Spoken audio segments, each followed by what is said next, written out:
this week has been the Annecy Film Festival and Market in France. And that's why you've been seeing so many animation headlines and trailers and announcements, etc. I think that's great to have this kind of spotlight on animation. And I actually hope this festival only grows in influence because, we already have Comic-Con and all these other things throughout the year, CinemaCon that tend to focus largely on genre fare and the big blockbusters. So it's nice to have something that puts a spotlight just on animation. And Netflix has really been a leader in that area, not only heavily invested in animation, but putting out some of the most cutting edge and exciting content. In fact, one could argue, and I have argued, that just like Netflix has propelled the popularity of non-English content in the West, they're doing the same for animation, and animation aimed at adults. Now, The Imaginary is hitting Netflix July 5th, and it just premiered today at Annecy. The review embargo is timed with the premiere, and Netflix sent it out to a few select critics in advance, and I was honored to be one of them. Now, this is the third feature film from Studio Ponoc, founded by Yoshiaki Nishimura, one of Studio Ghibli's top talents, and he's been nominated for the Animation Oscar twice. So he started his own studio, and again, while this is their third film, it's the first one from him specifically. So it's his first feature for his new studio. And it came out in Japan late last year. Did any of you see it? I would be very curious to hear your thoughts about the film down below, because it's a very interesting, complex film. Now, it's funny that I didn't know anything about it when I clicked play, and it turns out it's about imaginary friends, like, of course, John Krasinski's new movie If for Paramount, which is actually doing pretty good at the box office. I think this is a much better film, but If is much more commercial. Now, I said Netflix is behind a lot of adult animation in particular, and is that how I would categorize The Imaginary? Well, I think it's more along the lines of some of the more sad Pixar movies, in that it deals with very adult subjects, particularly death.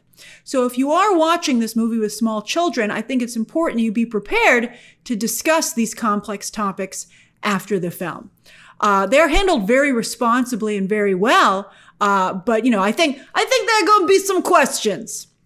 Now, what is The Imaginary about? Well, no spoilers, but the basic setup is, and there's lots to spoil, lots of twists and turns and surprises.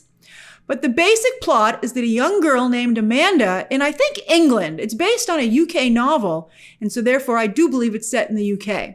Well, definitely Europe, but I think it's the UK. All the signs were in English and everything. But anyway, after a family tragedy, she imagines Roger. She brings him to life, an imaginary friend for herself, and they go on extraordinary adventures together, powered by her imagination. However, one day, a mysterious figure, ain't that always the way, an adult who still has an imaginary friend, a very creepy one. Love the design on this. All the imaginary friends were incredibly well designed, but their intentions are not good. And that, as I said, is the basic setup. The film is, of course, in Japanese, and that's what I watched. That was the dub. That was the language it was made available to me in, Japanese with subtitles. Loved it. But Netflix will also have an English language dub available with some very big names in the cast. Now, the story is actually much more complex than I just described. In fact, in my opinion, it does not follow the basic three-act structure that most movies follow. And that's a little jarring. You're like, where the heck did this come from in the middle of the movie? Also, in addition to being complex, as I said, the story has twists and turns, but those are also very complex. And they are revelations that I think would be hard for younger children to grasp. So I would recommend this movie for adults and children who are old enough to read young adult novels. Therefore, I think they might like the film quite a bit. The film actually feels very much like a young adult novel in the purest sense. It has a lot, it explores a lot. It goes down all these different interesting paths. And it has a lot of respect for books. Libraries and bookstores are a big part of the story, which is a very nice touch, and I think a nice message for younger readers. A very cozy bookstore in particular. I was like, oh, like a beautiful, cozy British bookstore. I was like, that is so nice.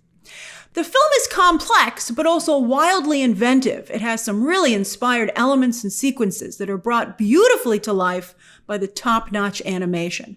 The blend of Japanese animation in the UK setting is very interesting. It's really, it really pulls you in. It's very cozy. It reminds me of illustrations from both Japan and the UK that are just so charming.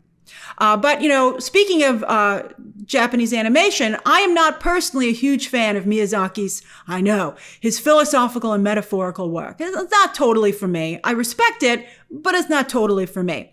I much preferred his The Wind Rises, as well as the 2016 Your Name from another Japanese animation studio. I prefer that type of film. And The Imaginary is more in the vein of those films, a little bit more, I guess locked down, like a little more structure, I guess you could say. But it does have magical and quirky elements. I guess that's why I'm like, where's the third react structure, man? But I think that would make it still appeal to the Miyazaki crowd. So if you really like Miyazaki's films, I think you'll still enjoy The Imaginary. It's also a delight to be able to see a hand-drawn animated movie. It has a couple of CGI flourishes where you're like, oh man, you put CGI in there. I mean, you can spot them really easily. They don't totally break the experience, but you can spot them.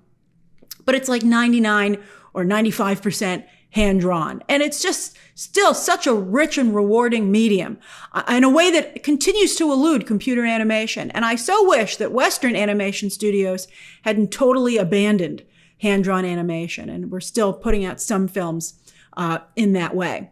So I think The Imaginary is a good watch, particularly for those of you who enjoy Japanese and European-style storytelling, a good read, or a good cry. All right, so again, it hits Netflix in many dubs, I'm sure, on Friday, July 5th. And I've put a link down below to the trailer if you have not heard of the movie before.